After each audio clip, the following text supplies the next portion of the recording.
جو بات ہے وہ یہ ہے، حقیقت ہے، واضح ہے، روز روشن کی طرح ہم نے بتا دی ہر بات، تو سن لو۔ اللہ نے اتنی عظمت والی بنائی تمہاری بیوی کو، اتنا عظمت والا بنایا، اتنا مقام بنایا، اتنا مرتبہ بنایا کہ وہ ایک قیمتی پھول کی مانند ہے، قیمتی پھول کی مانند۔ لیکن بتائیے، کیا کوئی پھول کانٹوں کے بغیر بھی ہوتا ہے کبھی؟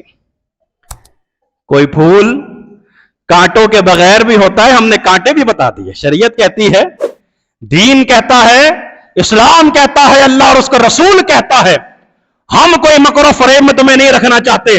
عظمتیں بیان ہوئی ہیں، مقام بیان ہوا ہے، مرتبہ بیان ہوا ہے، لیکن سن لو، ہم نے اس کو اگر پھول بنایا ہے، اس پھول میں ہم نے کانٹے بھی رکھے ہیں، اور کانٹے بھی ایسے ہیں چننا چاہو گے نہیں چن پاؤ گے، الٹا لٹک جاؤ کہ میں کانٹے نکال لوں، نہیں نکال سکتے۔ تو ان کانٹوں کے ساتھ رہتے ہوئے اس پھول کی حفاظت کرو۔ کائنات کا کوئی پھول، بڑے بزرگ بیٹھے ہوئے، پھول، دنیا کا کوئی پھول کانٹوں کے بغیر ہے؟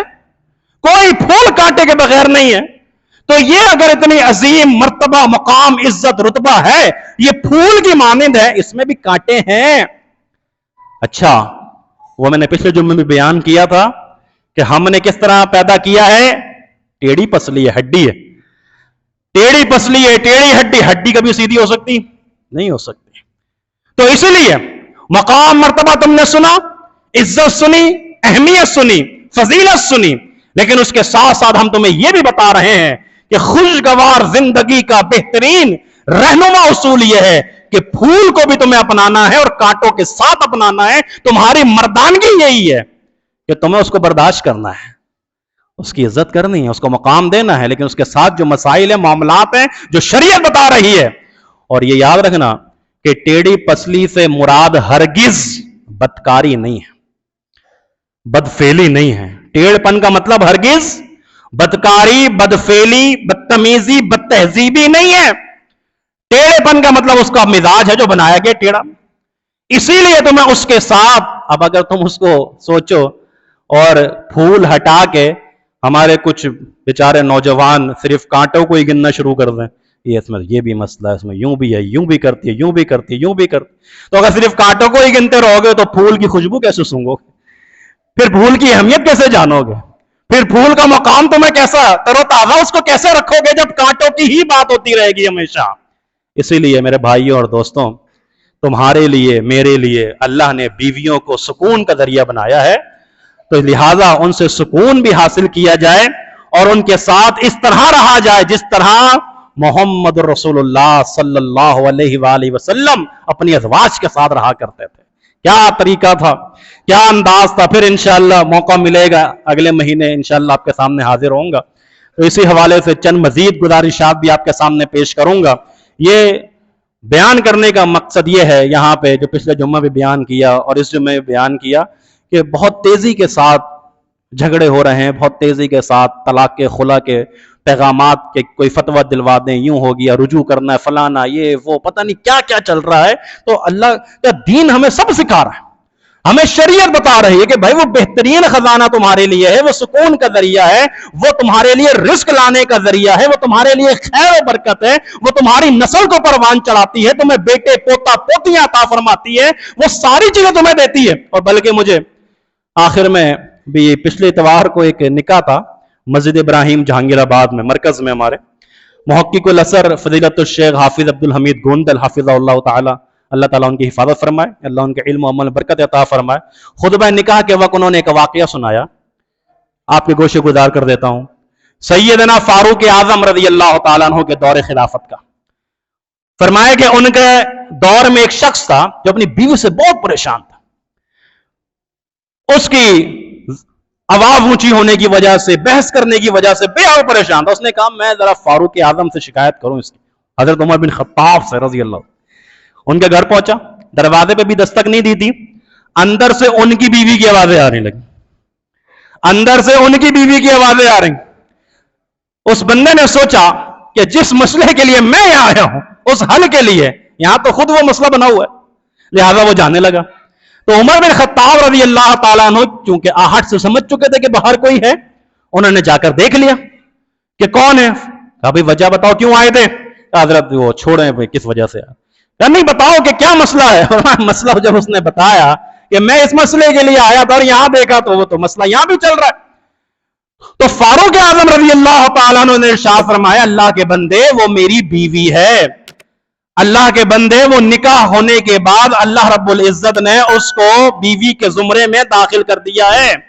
وہ ہماری اولادوں کا خیال رکھتی ہے, ہمیں کھلاتی ہے, پلاتی ہے, ہمارے کپڑے دھوتی ہے, ہمارا گھر سنوارتی ہے, صفائی ستھرائی کرتی ہے. اگر کسی وقت اس کا مزاج تلخ ہو گیا تو کیا ہوا؟ اگر کسی وقت اس کی آواز اونچی ہو گئی تو تم مردانگی دکھاؤ نا, برداشت کرو. پھر مردانگی تھوڑی ہے کہ تو باہر نکل تجھے بتاتا ہوں اور اپنے باپ کو بلا, اپنے بھائی کو بلا اور 3 الفاظ کہتا ہوں ابھی تیرے فارغ کرتا ہوں. یہ مردانگی تھوڑی ہے. مردانگی تو یہ ہے کہ جب وہ تیرا اتنا خیال کرتی ہے, تیرے بچوں کا خیال کرتی ہے, تیری دیکھ بھال کرتی ہے, تیرا گھر سنوارتی ہے, تربیت کرتی ہے, تو کسی موقع پہ اگر آواز اونچی ہو جائے تو بھی برداشت کر لے. تو اللہ سے دعا کریں کہ ہمارے گھر ٹوٹنے سے بچیں. اللہ رب العزت ہمارے دلوں میں محبت پیدا فرمائے اور ہم سب کو, مرد و زن کو, مرد و عورتوں کو نیک ہدایت نصیب فرمائے. اللہ ہم سب کا خاتمہ ایمان پہ فرمائے. وما علینا الا البلاغ المبین.